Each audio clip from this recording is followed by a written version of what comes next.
Hey, it's Angie, and welcome to More Like You. 3 years ago this week, I sent my mom the copy of my manuscript, Girl in the Spotlight, to read. I was very nervous about sharing the story with her 6 months before it was published. As I mentioned a few episodes ago, episode 27, our mother daughter story is woven all throughout that memoir. And so, of course, I wanted her to read it before it was published. She ended up reading it in one sitting, and we spent the next couple of days on the phone. And I was surprised by her response because I thought I would be spending time maybe defending my position or explaining my perspective or having her challenge my point of view, but that's not what happened. Instead, she looked through photo albums. She went through old file boxes and found old resumes. And she was just doing what she could to confirm my timeline. She was just double checking to make sure that I had my own timeline straight, that I had the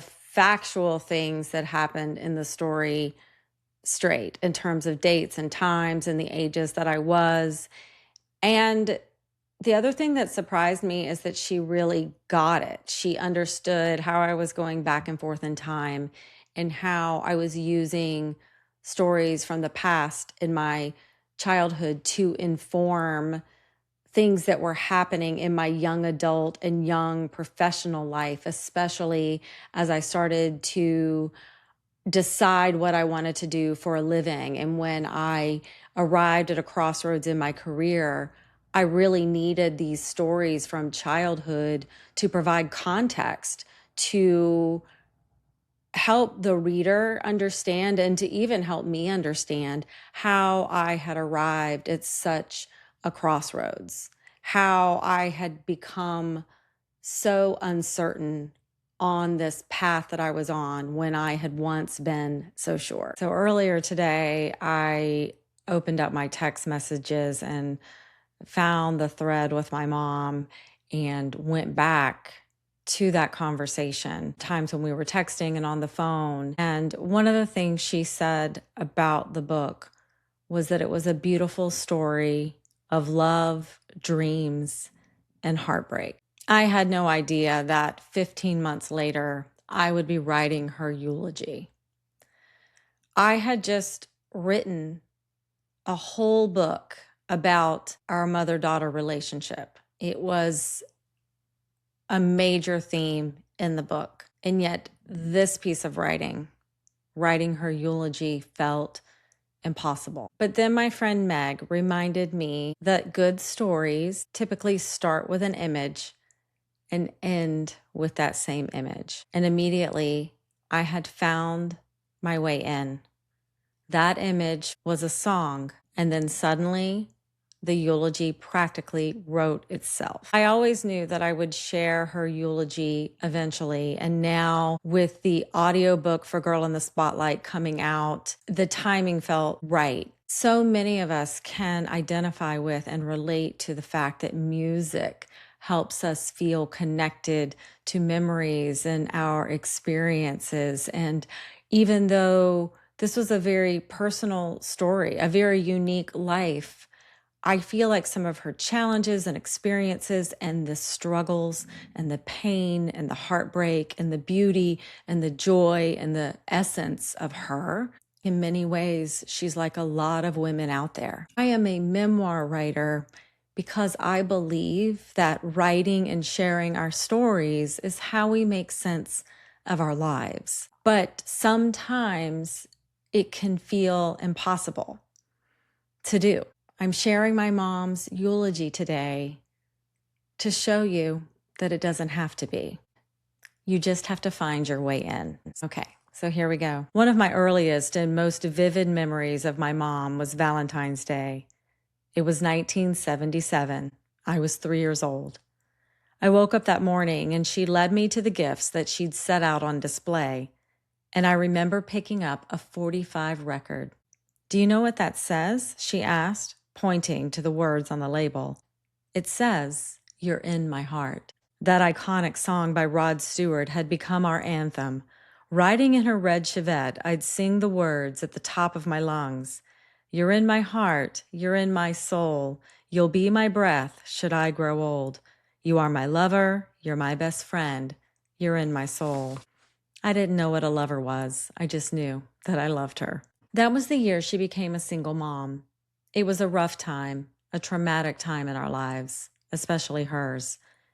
It's important to note that Mom was also young. I was 3 years old, and she was just 21. And yet, she was my first safe place. She made every place we ever lived, whether an apartment, a townhouse, a trailer, feel like home. I was making dinner last week and turned on Fleetwood Mac's greatest hits because those songs remind me of her. There are so many good ones. Silver Springs was her favorite. And that's when I realized that these songs make up the soundtrack of her life. That playlist would also include Me and Bobby McGee by Janis Joplin. I can just picture her as a teenager singing the raspy lyrics out loud with friends at parties, in cars, and in fields.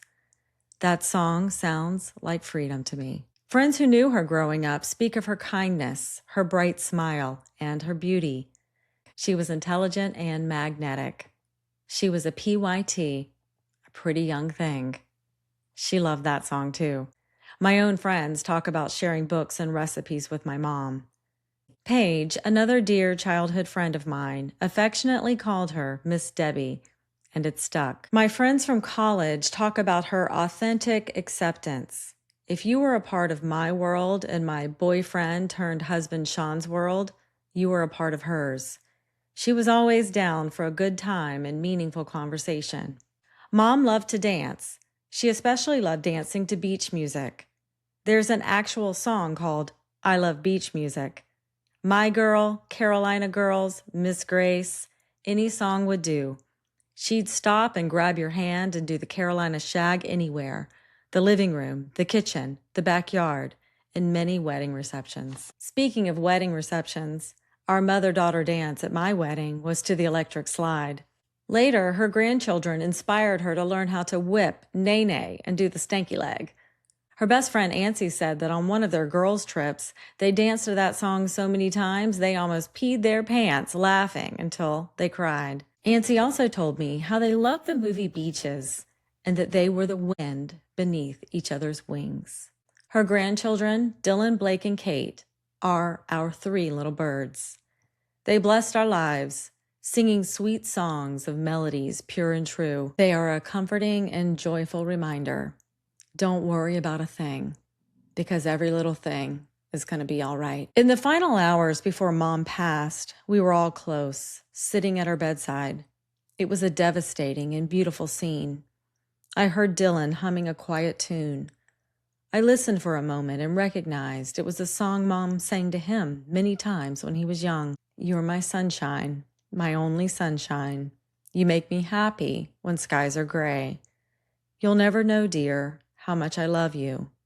Please don't take my sunshine away. On her Facebook page, Mom described herself as a retired paralegal, wife, mom, and Mimi, who is hopelessly devoted to her family. Mom's health took a severe downturn last November, and over the last 8 months, I witnessed how hopelessly devoted her husband, my stepdad Patrick, was to her. He fought hard for her, living out the vows in sickness and in health, and the lyrics to the song they danced to at their wedding.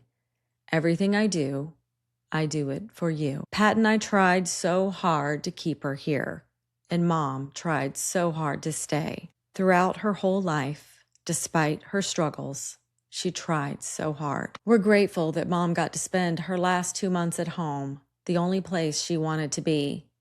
She rallied and went to Dylan's high school graduation.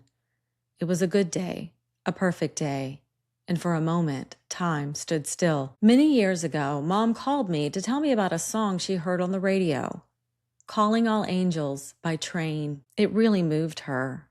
Just listen to the lyrics, she said. I need a sign to let me know you're here. I need to know that things are going to look up, 'cause I feel us drowning in a sea spilled from a cup. I'm calling all angels. I won't give up. if you don't give up. In her final days, she'd pray out loud, praying to God, not understanding why she was in so much pain, questioning how long she could continue to endure it. We never gave up. Mom didn't give up. Her physical body gave out. Mom stayed on this side of heaven as long as she could. She just celebrated her 68th birthday. She is now forever young. And now we are left with her energy and spirit, the true essence of her, so full of love, beauty, vibrancy, and free from pain. I knew my mom well, but over the past 8 months, I began to understand her more deeply. I knew without a shadow of a doubt that the song Ain't No Mountain High Enough was more than a feel-good mother-daughter bonding song. I got to witness myself in real time, living out the lyrics. If you're ever in trouble, I'll be there on the double. And now it's her message to us, the ones who will miss her the most. If you need me, call me. No matter where you are, no matter how far, just call my name. I'll be there in a hurry. You don't have to worry. Mom has shown up for me several times since she passed. Times when I wasn't even looking for a sign. She showed up in ways that I simply can't dismiss as a coincidence. Over the past few weeks, another one of her favorite songs keeps playing in my head, Rachel Platten's Fight Song. Like a small boat on the ocean, sending big waves into motion, Mom only had one match, but she made an explosion. In her final hour, as we said our goodbyes, I reminded Mom that I was her legacy, and her grandchildren were her legacy. And I whispered the words of our anthem, that iconic Rod Stewart song, into her ear. You're in my heart, you're in my soul. My love for you is immeasurable. My respect for you, immense. You're ageless, timeless, lace and fineness. Your beauty and elegance. The soundtrack of my mom's life has a bonus track reserved for such a time as this.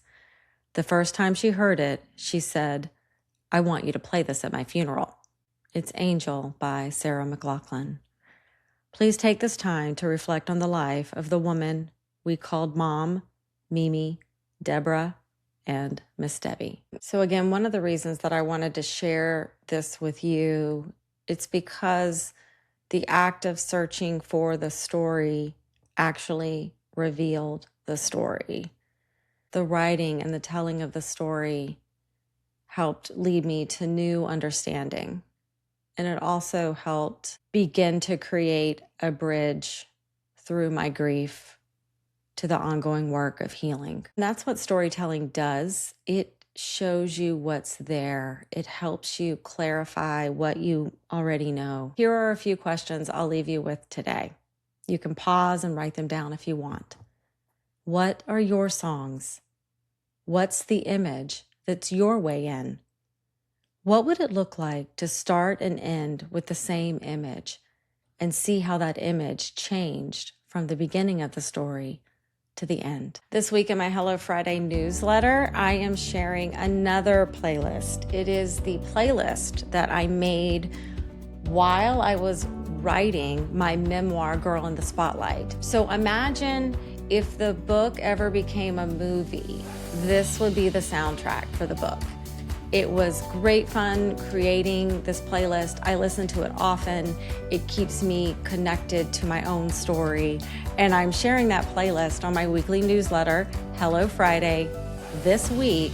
So if you're not already signed up for Hello Friday, go to angiemazel.substack.com and sign up for my weekly newsletter. It's free to your inbox every week. Thank you for listening to More Like You. I'm Angie Mazel, and I'll see you here next week.